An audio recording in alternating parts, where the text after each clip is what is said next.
আমি আজকে আপনাকে কিছু ভিডিও দেখাই, আপনি দেখে বলবেন এরা আসলে কারা।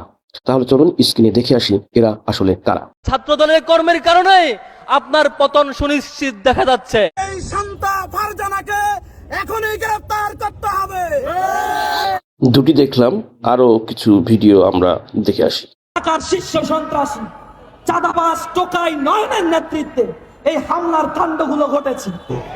এই ব্যর্থতার দায় নিয়ে আমি মনে করি মন্ত্রী এবং প্রধানমন্ত্রী সবার পদত্যাগ করে জাতির কাছে ক্ষমা চাওয়া দরকার। আমরা আরো দুটো ভিডিও দেখে আসি। এই হিজড়া সম্প্রদায়ের আসলে কত বাজে সিন ক্রিয়েট করতে পারে।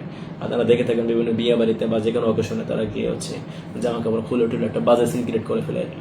তো বিষয়টা সেরকমই একটা বিষয়। হিন্দু পরিমাণ এইটা প্রচার করার কোনো সুযোগ নাই যে আমরা আহত বা আমরা মায়ের খাইছি, আমরা মায়ের দিই। ভিডিওগুলো দেখলেন তো, এখন আপনারা আপনাদের কমেন্টসের মাধ্যমে আপনাদের মন্তব্য জানাতে পারেন।